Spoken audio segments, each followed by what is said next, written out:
It's storming tonight. The wind is howling wildly. Thunder and lightning rages every second. And I'm all alone inside my big 2-story house. There are 2 entrances to our house. The front door and the back door, of course. We also have an attic and a basement. Our house is pretty big. It has a lot of rooms. But fate hates us. Dad passed away a long time ago, and our first house was taken by fire. My mother and I live here, but she hasn't returned yet. I hope she's okay, because this storm is a killer.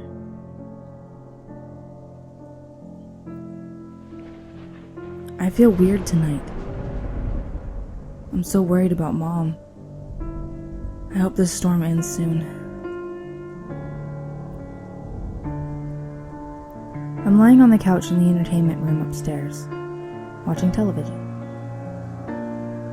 I pick up the phone and try calling my mom a couple of times, but she won't answer. What's taking her so long? Of course, it's a storm. I turn off the TV and I go down to the living room. I try to call her one more time. Her phone rings and rings and rings. No answer. It's starting to get cold. Good thing we have a remote-controlled electric fireplace. I click the button. Instant heat.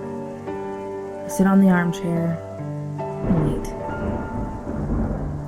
The storm's getting angrier. The rain hits harder. Thunder rumbles and screams violently. Maybe I should make myself something, just to pass the time.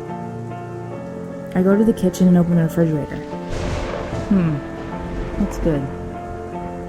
Should I take a slice of strawberry cake? Or a piece of lasagna? The lights suddenly go out. The fridge's light ceases. The electric fireplace dies. Everything goes out. There's nothing left but darkness. Pitch black darkness. Darkness eats away at my house. The only light left is the occasional strike of lightning. And every time it strikes, I feel as if it hits me. It feels as if it struck me. The hair on the back of my neck rises. It gives me goosebumps. I'm scared. I was never afraid of the dark, or lightning and thunder, or being alone despite all those. It happened to me once. I was a kid then. I just waited, like what I'm doing today. And you know what happened? Mom came. She came for me when I was 9 years old. Now she'll do that again. I know she'll return. I ran up the stairs, tripping a couple of times. I'm never careful. Using the light of the lightning flashes outside, I make my way to my room and open the closet to take emergency flashlights I hid in there. It's getting colder. I go down to the living room again, now armed with a flashlight. She's still not here. Why? I look at the clock. Damn it, it's 11 o'clock already. Should I call her again? Now I'm really worried about her. I'm afraid. I'm scared for her. A sudden feeling comes to me. I want to go out there and look for her. But maybe she's near. She must be walking outside. I should see her. I rush to the front door, open it, and see a dark sky looming above me. I look around. No Mom. All I see is a vast space filled with wet grass and some trees. The road is on the left. Icy wind chills my body, and the cold seeps through my bones. A loud crash explodes from the clouds. It's so strong, it momentarily lit up the place, making it seem like a day for a second. I saw something during the flash, or someone, standing between the trees. Who is it? Is it Mom? I look harder, foolishly using my flashlight as if its weak light would help me see through the vast darkness. Another bright flash of lightning, and the whole house came to life. The power's back. It seemed like Christmas with all the lights in my house on.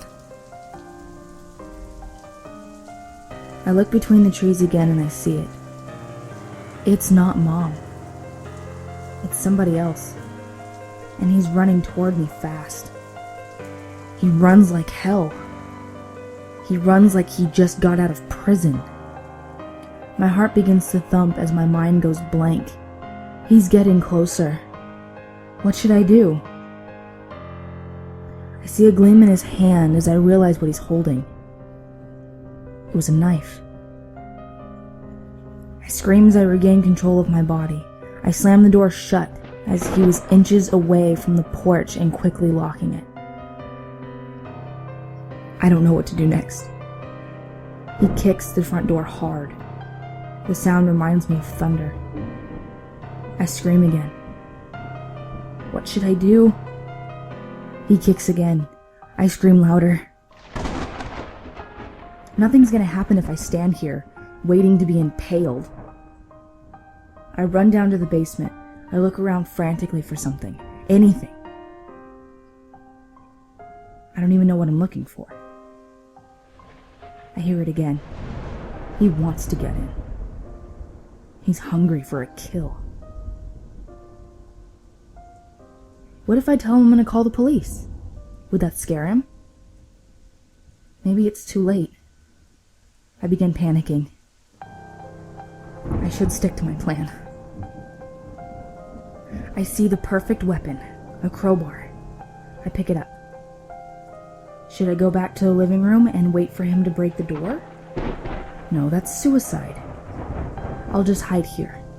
Besides, it's not easy to break down that door. Suddenly, he stops trying to break in. Why did he stop? Has he given up? Maybe. Wait. No. The back door. I dash back upstairs, hoping it's not too late. I hold my weapon tightly. Whatever comes, I'm ready. At least that's what I tell myself. I run past the living room into the kitchen. The rain keeps getting more horrible as the wind dominates my hearing. And I stop in my tracks. There he is, standing at the threshold. Like I feared, he's come through the back door. He's wet, probably freezing. His tall structure makes his shadow cover the entire room. In his hand was a knife. Thunder and lightning crashes, killing the power again. Hello, he says. Get back! I shout with all my strength. I said go away! He sprints toward me, fast and deadly. I swing the crowbar, but it stops mid-swing. He caught it. I know he's gonna stab me. I let go of the crowbar and run as fast as I could away from him. He catches me and clutches my hair and pins me down. I scream in pain as he pounces on me. I'm done. I'm dead. But I can't give up. Not for my mom. I kick hard and I was so lucky to hit him in the crotch. He moans and curses me. I take the opportunity to dash up the stairs and straight to my room. It was quite funny because I didn't trip even once.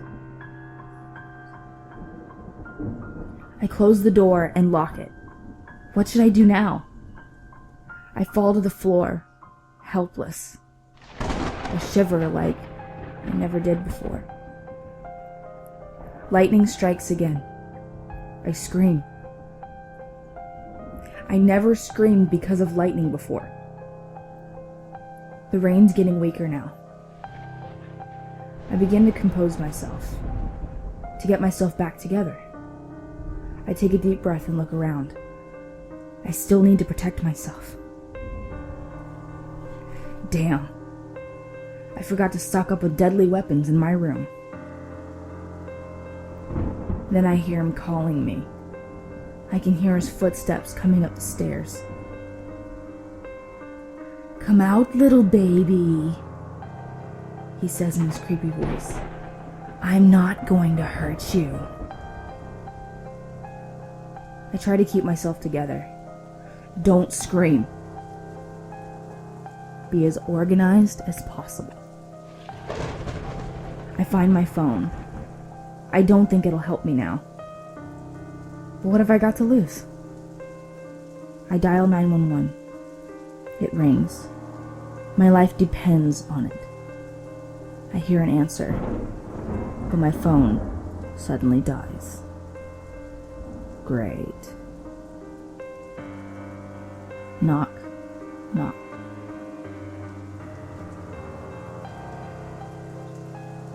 He's outside my room.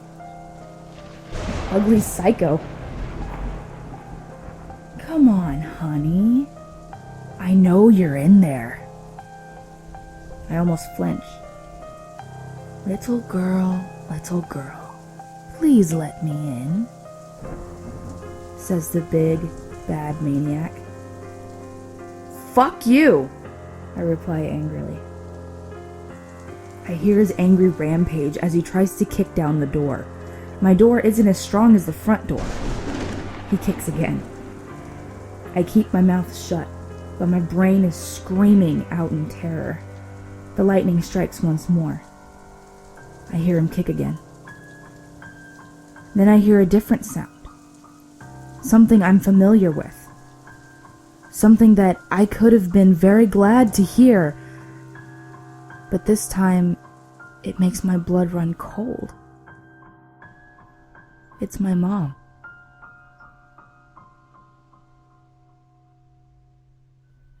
"Susan? Susan, where are you?" And I'm pretty sure he heard her too. "No!"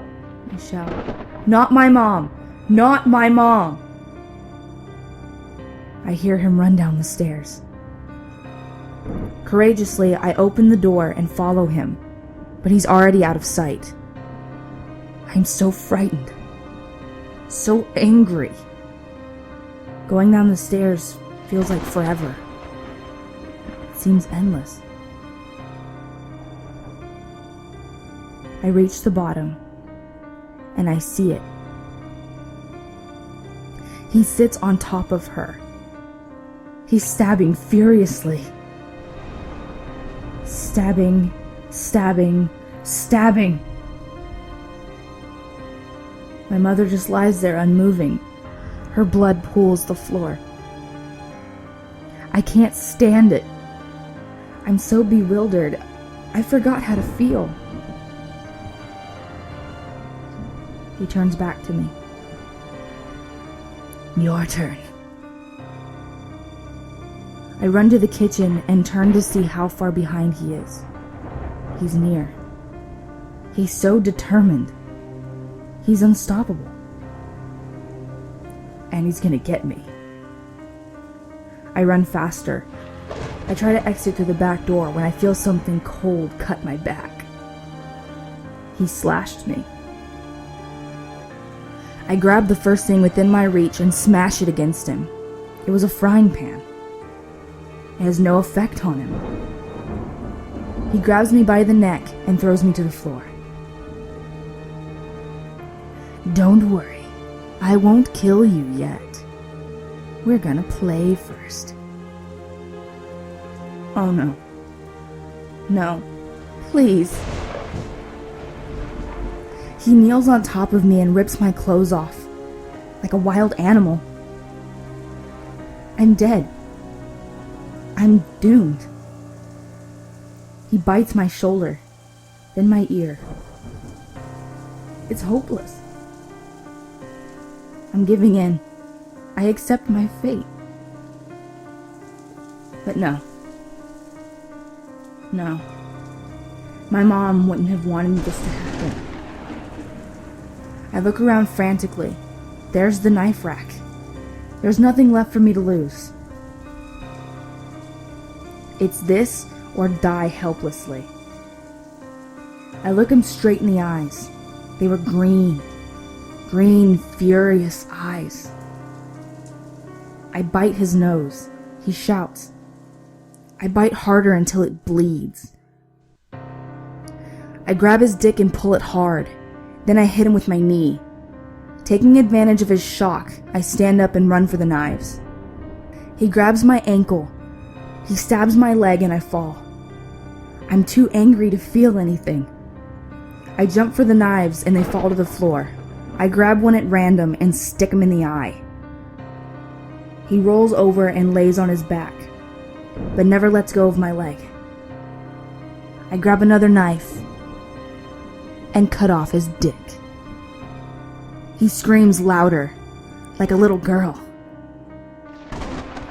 Knowing he doesn't have enough strength to fight back, I sit on top of him. I stab. Stab and stab and stab. I stop. He's dead now. I think of my mom. She was my last family. I remember what he did to her. And look at his face. Where his eye used to be, there was now only an empty socket. I feel weird. It's the creepiest feeling ever. It was fun. Enjoyment. Pleasure. The lightning strikes again. I take his big knife and grip it tightly. I need more. I stab his dead body again. Then another one. Stab. Stab.